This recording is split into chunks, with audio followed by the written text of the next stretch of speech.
and they need to incorporate technology and, information and all that.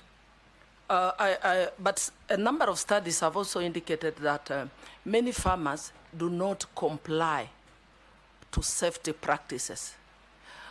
Reasons being, there is lack of extension officers, there's lack of awareness to existing food safety requirements, and there is also poor enforcement of regulations. So I wondering, my question is, how are you going to promote food safety? And we are also aware that Finland spoke about the extension officers. There are no extension officers. I put it to you from the ground, there are no extension officers. Yet we have so many graduates, agricultural graduates, from the TVET, from universities. So how, if you were nominated, your nomination successful, how are you going to create opportunities to absorb more of these agricultural officers? Because there's nobody to train. I presume you have to onboard them, then train. And then now tell us how you're going to promote safety. Secondly, we've spoken about fertilizer. My question is very straight, and I want to give an example of Busia County. Fertilizer depot is in Malaba town. How does this farmer from Busia town or from Budalangi travel to Malaba to collect fertilizer? What are you going to do to make sure that we take it to the closest administrative unit, probably at constituency level, so that the farmer from Butula gets it from there, and it's same to all the others? My last one is on sugarcane. I come from a sugarcane growing area. And I'm aware recently that you are aware that the National Assembly did pass the sugar bill. How, according to you, is it going to be a game changer in the sugar subsector? There are still issues around zoning, issues around pricing. There's a farmer who has just texted me that the price per ton has gone down from 5,500 to 4,200. So what are you going to do to improve the price of cane so that our farmers can benefit? Thank you. Sharia. Thank you, Chairman. Mheshimiwa, there's a growing interest in public-private partnerships. How do you plan to foster PPPs in the agriculture and livestock sector? Thank you. Meshi. Yeah, thank you, Honorable Chairman. Honorable Chairman, in our country, we have been facing two scenarios. One is recurrent drought, and second is recurrent flooding. And I'm just asking the nominee, what mitigation measures are you going to put in place to ensure that you intervene on these two scenarios? Because I'm just looking like an area in the coastal region, an area like Tana River, which experience erratic rainfall, prolonged dry spells, and intense flooding. And this scenario, both, they affect crop and livestock sector. So how are you going to mitigate this? Because I'm thinking that during flooding, maybe you can do some measures to ensure that maybe we harvest that water which is caused by the flooding, so that it can be used during the drought. But most of the ministers who have come, they've been talking a lot on how they are going to mitigate on this issue, and yet they have done nothing so far. My second question is just to emphasize on what the Kenya Kwanza government has been talking about in terms of creating employment opportunities. One of the area is in agriculture, and I'm just thinking, I'm looking at how the minister have been doing a lot in terms of coffee, tea, and even sugar sector, whereby they've put a lot of initiative to ensure that they create some jobs and also they boost the economy. What are you going to do in terms of coconut, cashew nut, and also Bixa, in terms of having some local industry in the coast region so that we can have some employment opportunities for the youth? And also, again, on the same breath, and this is my last question, it is the challenges which the farmers on coconut and cashew nut are facing in coast region, especially on pest, disease management, and also planting materials. What are your measures which are going to put in place so that to ensure even coconut, cashew nut, and Bixa can thrive in the coastal region, to ensure that our economy is being boosted and even we have job creation for the youth? Thank you, Honorable Chairman. Thank you, Nominee. Can you answer those four? Thank you very much, Mr. Chairman. Let me start with the issue of fertilizer. First of all, I want to say that, let me start with Mr. Dawood's question on the issue of the Sputnik. I remember distinctly the issue of Sputnik vaccine that came from Russia. And I can tell you, Honorable Member, through the chair, that there was not a single vaccine that we allowed into Kenya that was not approved, and there was not a single vaccine that we refused to take that was approved. Now, the issue here is who approves it.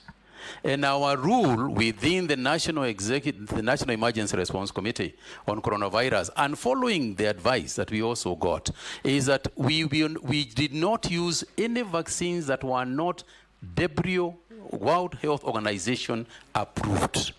And I'm aware that at the time that we had stored with Sputnik, the condition that we gave Sputnik is, and the Russian people even came to see us, not even the business people, is to say, please deal with the World Health Organization approval, and as soon as you have got those approvals, we have no problem using the vaccine.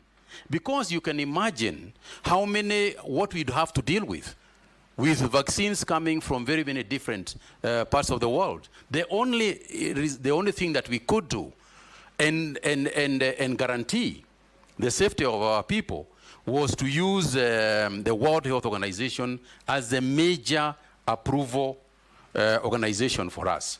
And at that time, Point of order, Chair. Yes. Chairman, sorry. The minister, the former Minister of Health is not telling us the truth. There is no way the vaccine could have come to Kenya if it was not approved. That is the first thing. They had an approval from the Kenya Medical Practitioners Board, and it was even administered. 230,000 doses were administered. But it was politics which made it to go out. It was a private venture. Yes, they had everything, but the minister is not telling us, the former minister is not telling us the truth. Are you not telling us the truth? Yes, Mr. Chairman. Hold there. Yes, Junet. Chairman, I agree with the Honorable Dawood. The vaccine arrived in Kenya with the approval of the government, and it was administered to many people, including the current president. And what happened when the current president, who was the deputy president, took it, is when that regime stopped it. Let us be honest to each other. Yeah, let's be honest. Mr. Chairman. Did you play politics with the health of Kenyans? Mr. Chairman, I want to repeat that the only approvals that we recognize as the National Executive Committee on Coronavirus was approvals that came from the World Health Organization. If that was the case, just hold there. How did the vaccine get into Kenya and have it administered on Kenyans before you chased it away? Yes, including our then deputy president getting a jab of that vaccine. Mr. Chairman, all I can say is that whether a vaccine has arrived in the country or not, no matter how it has arrived in the country or not, if it has not been approved by the World Health Organization, we cannot use it, and we did not use it. I think I rest my case. So are you telling us that it had, by the time it arrived and it was administered to 230,000 people, it had not yet received approval from World Health Organization?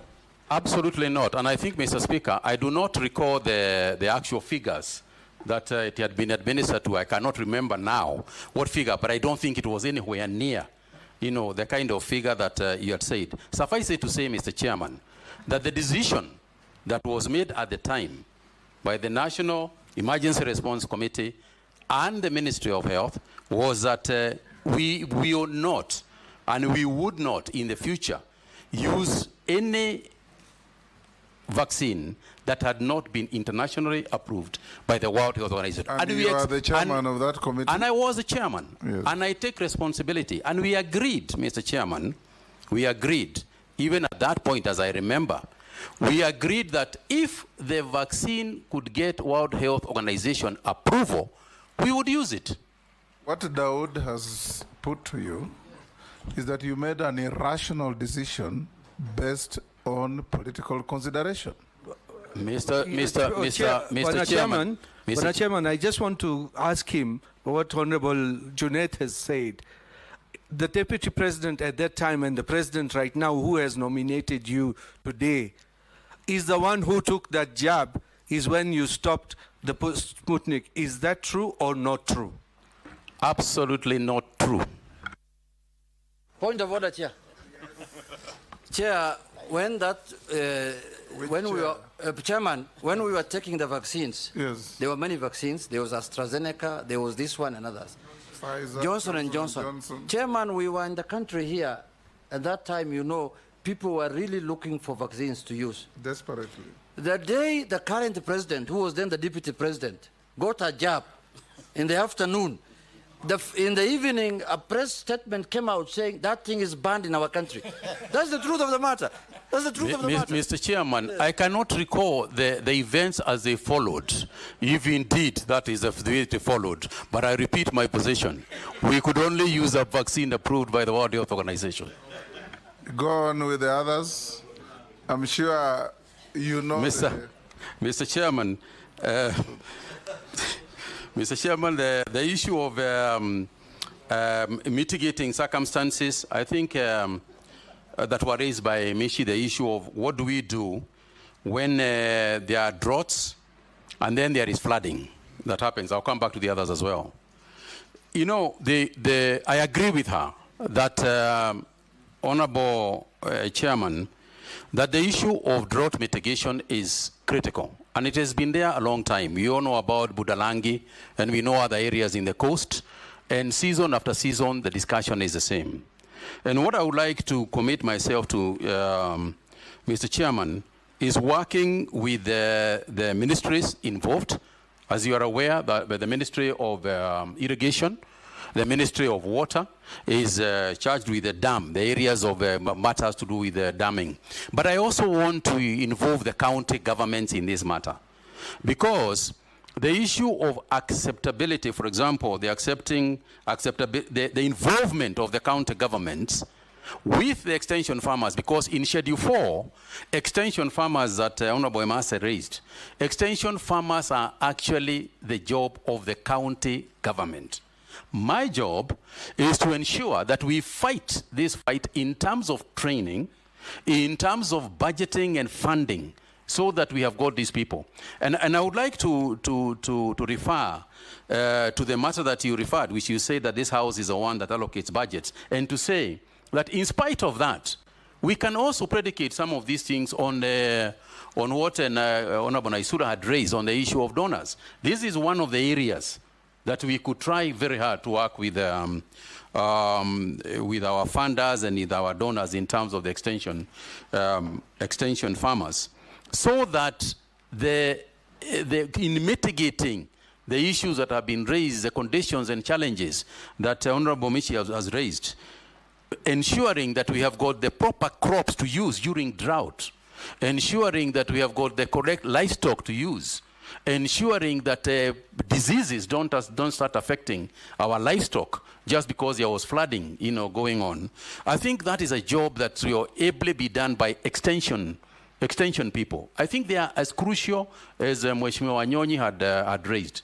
And I'm going to work very hard with the county governments to ensure that extension farmers, but also working concurrently with the ministries involved in dam building, such as Ministry of Water and irrigation. And I think that, Mr. Chairman, the other involvement is also the committees of parliament. The committees of parliament on agriculture, the committees of parliament on health, on water and cooperatives. I think sometimes it is also good for us to have discussions together with them. And I propose to also engage them so that we can discuss budgeting and budget allocations also here, together obviously with the budget committee. Mr. Chairman, yes, Honorable Michi spoke about the job, the aspect of job creation in agriculture. And I think that sometimes we also miss opportunities of job creation in agriculture. For example, we are talking about fertilizer subsidies. And we have got companies in this country that can actually make fertilizers. All the way from the coast, there are some companies in the coast. And it is true that if we structure the subsidies properly, it is possible that these companies that make fertilizers can be funded or can be part of the subsidy movement so that they too can create jobs. I think whatever we do, at whatever time we do it, we need to ensure that any opportunity to create a job is not lost, because part of the challenge we are having with our youth is actually that job aspect of job creation. And I think I alluded to the issue of disease, disease management. Again, research on these issues is going to assist us a lot on disease management. But I think that it is better to use preventive measures, ensuring that the diseases don't occur in the first place, rather than curative measures that we have got to deal with after the event has taken place. On the issue of sugar and the sugar bill, yes, I'm aware that the sugar bill has gone through, and I'm also aware that we produced this year, a large quantity, in perhaps the highest quantity, a large quantity of sugar, which actually might save us from importing sugar this year. And I think that is a fantastic development, but it must not be at the cost of the farmer. It cannot be at the cost of the farmer, because I think we should understand that the subsidy to the farmer is not a subsidy to the farmer per se. It is only a subsidy to the farmer directly. It is indirectly a subsidy to the consumer, because the it is Sugar Act nominee is awaiting if you are approved to promulgate the regulations. I'm aware of that, Mr. Chairman. That you are now delving into. Yes, I'm aware of that, Mr. Chairman. Yes. And that's what I alluded to. And I think that the regulations will be done in the fastest possible time. That's what we'll deal with, what Mary Massey is talking about. Yes, Chairman, Sharia, PPPs. He's not even answered my cartels and fake fertilizer. Mr. Chairman, on the issue of the PPP, I'll come back to Mira. On the issue of the PPP, Mr. Chairman, usually the problem is not the private players in the game. Usually, the problem in trying to craft a private-public partnership, in my opinion, lies, the fault lies with the public sector, not the private sector. The private sector has got a number of things that they normally demand if they are going to put their money anywhere. One of them is very quick decisions. They want us to make this decision about their investment quickly. In the past, I think we should own up as government that we have created so much bureaucracy around the issue of PPP that a person starting the PPP process usually at some point just gives up and goes. I think that one of the entry points for us is to reduce the bureaucracy as much as we can, particularly in the agricultural sector. There are people who express interests to come and lease land and grow, say, for example, rice, all right? And we put roadblocks to them, and we put so many conditions to them that eventually, by the end of the day, they say, if I go to Rwanda, I'll get free land and start this job tomorrow. And they leave. So we are losing a lot of investments, because of our own bureaucracy and the conditionalities that we are using, that we are putting on the private sector people. Conditions that sometimes are official conditions, and conditions sometimes which are suspect. So I agree with you that we must fight more, we must reduce our bureaucracy, and we must be more willing. It should be an objective to bring the people in. It should be our objective to fight for investments to come in, not to put roadblocks for the investors. On the issue of the cartels, as Honorable Dawood raised, and what you are referring to, I think, Honorable Member, is a criminal issue. It's not a policy issue. You are referring to a criminal activity that is clearly going on someplace. You said at the airport, that is clearly going on at JKIA. And I think this is the only thing we can, you and I, is to bring this thing to the attention of investigators. I will do my part in terms of prosecuting that issue and ensuring that through AFA, through the organizations that are in the Ministry of Agriculture, I will ensure and fight to make sure that we unravel any of those practices that might be going on. But clearly, Mr. Chairman, what we are discussing here is a criminal activity and a criminal gang that is operating at JKIA, and it should be referred, in fact, to the police and investigating arms of the government. And I can tell you that that is not something that we are going to just stand by and watch the Miraa farmers, get punished for nothing. Okay. Yes, Junet? Mr. Speaker, just still on the issue of sugar. Honorable Nominee, you can see there is a problem in the sugar industry. And stories after stories have been happening for many years, how the sugar sector will be revived. But there's a program the government has started, and they have done well now, I can see in Mumias, the leasing program, and it is bearing results.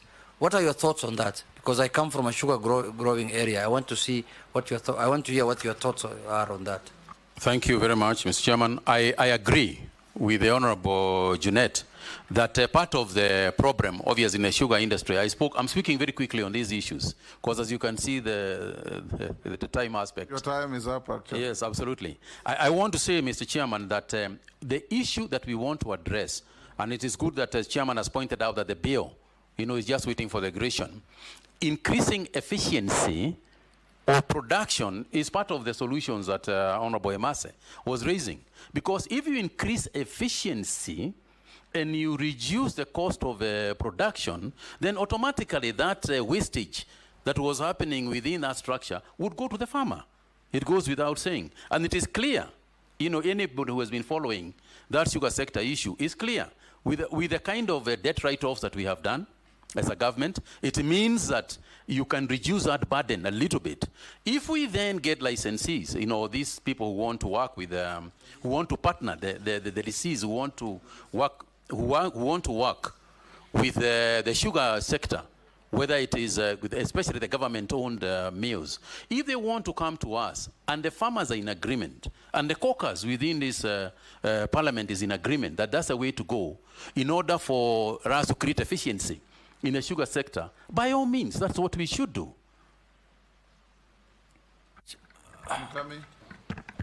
Thank you, Honorable Dawood, Speaker. you've had more than your fair share.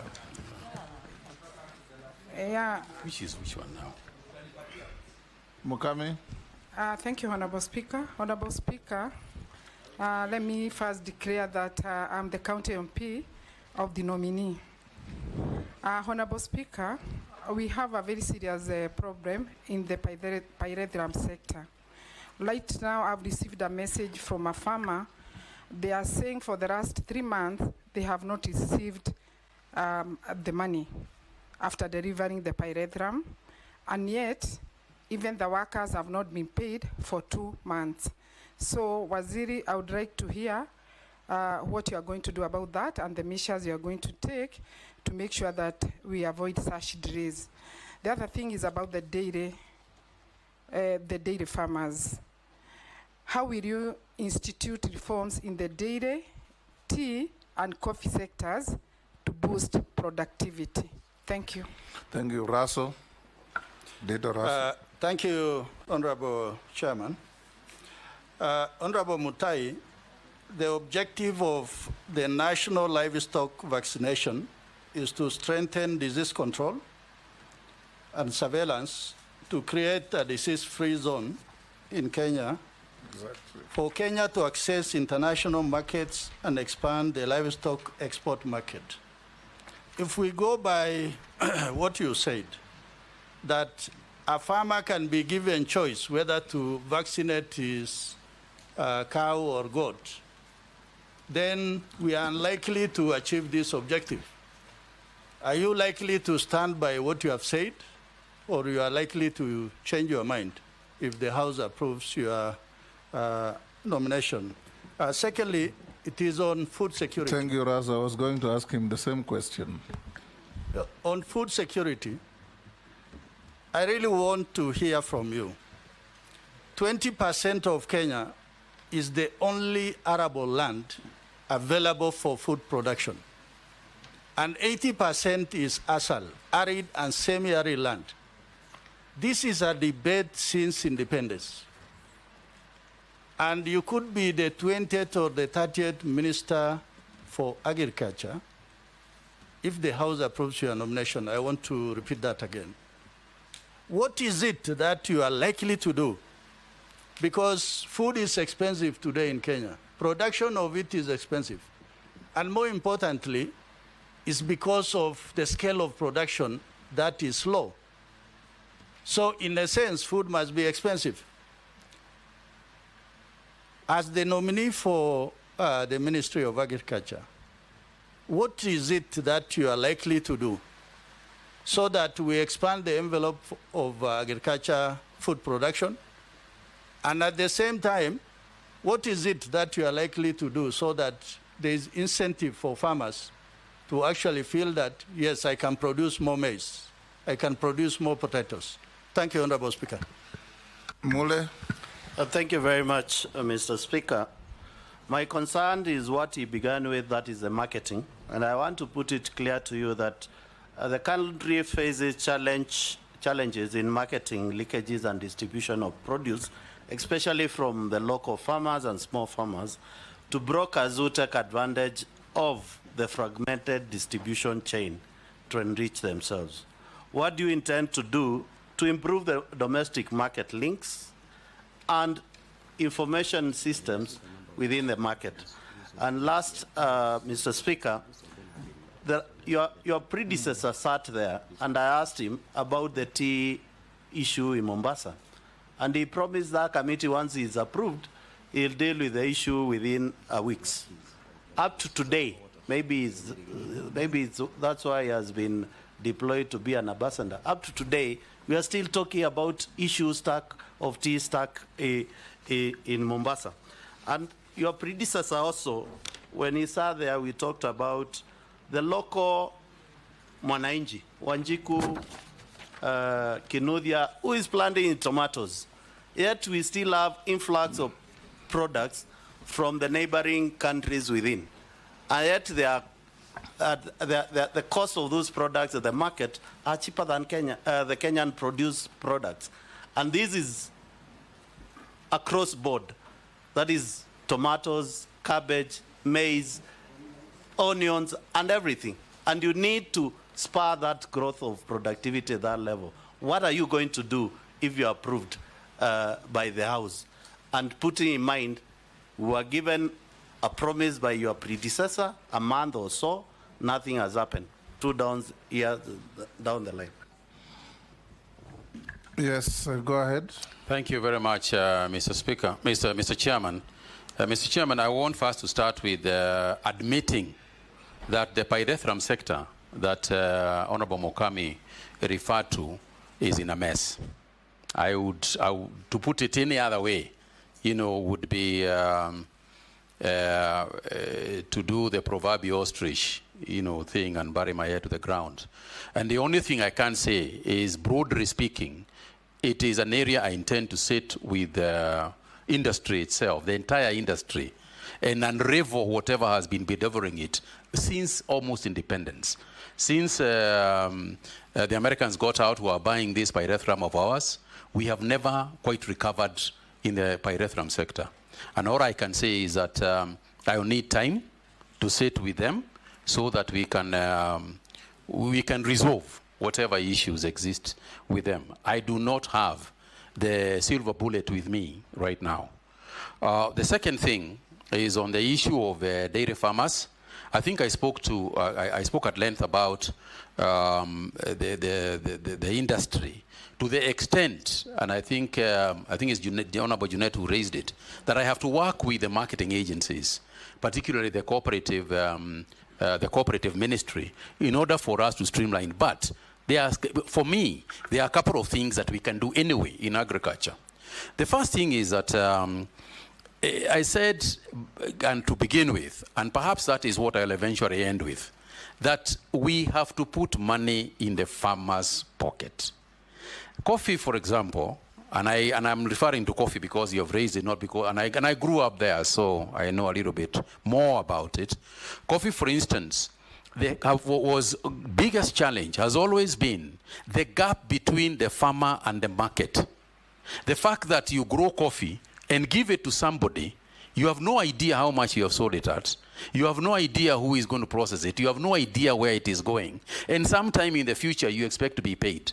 That's a problem. There is no such business case that can exist anywhere, whether in farming or in any other areas. And I think that closing that gap, and I hope that the coffee bill also being proposed, is that closing the gap between, whether it's in sugar or any other product, closing the gap between the farmer and the market is crucial. It must be squeezed.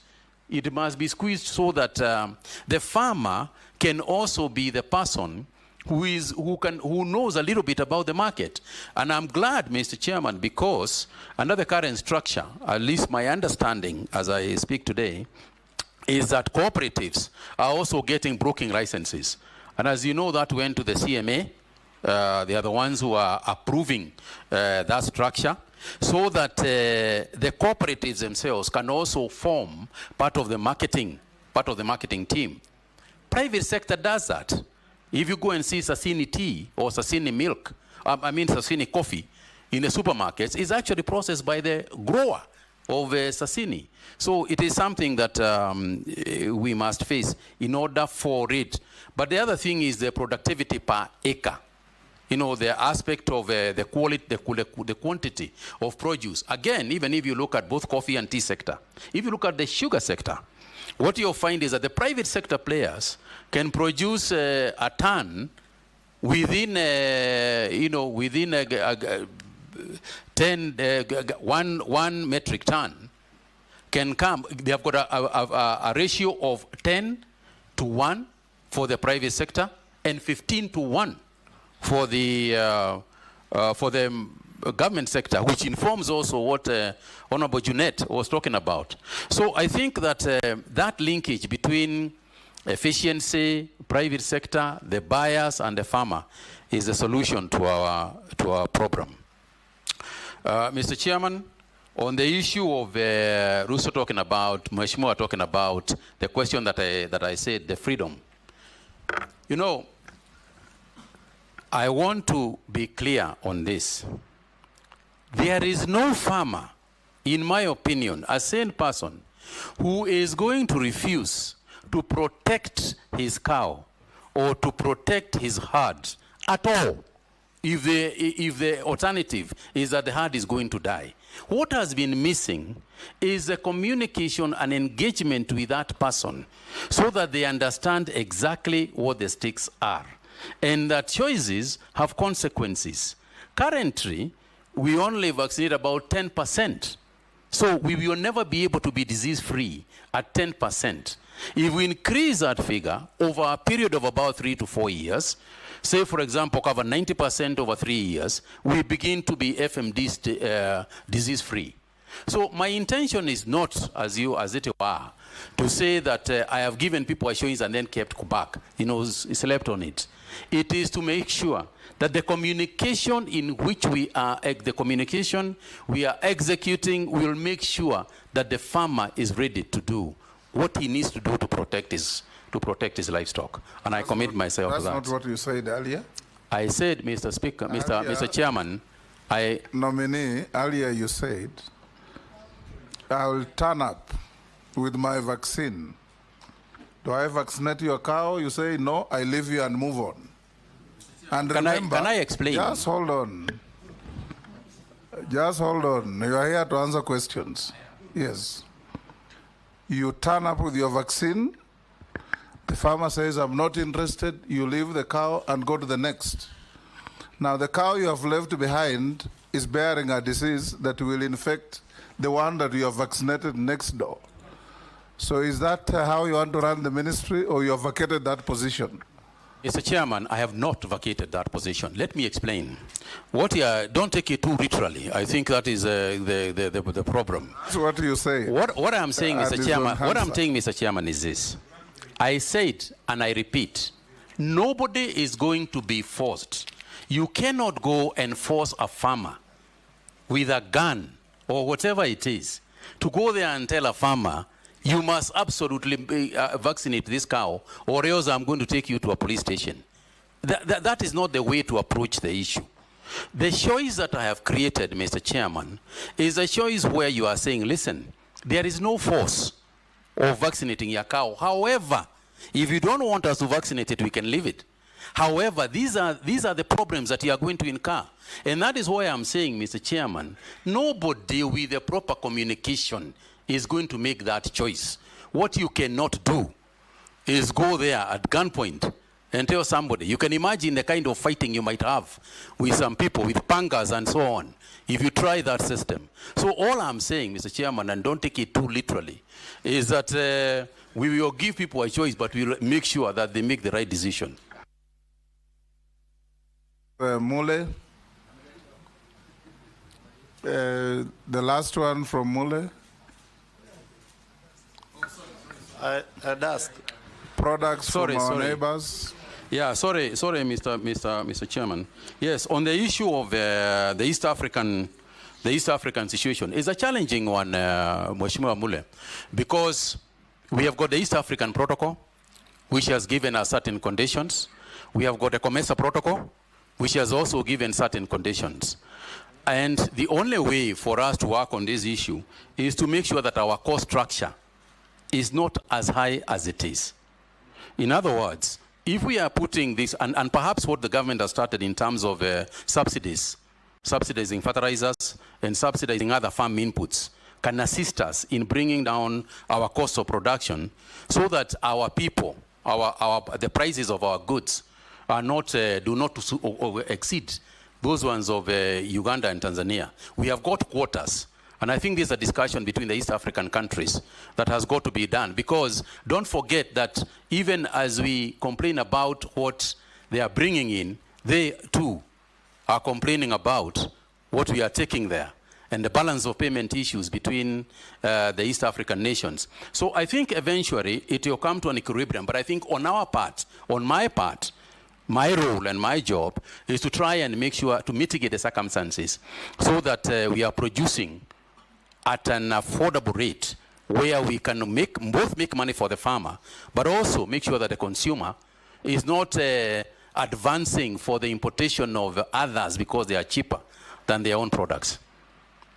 Thank you, sir. Thank you. A few questions from the public. Mr. Speaker. Yes.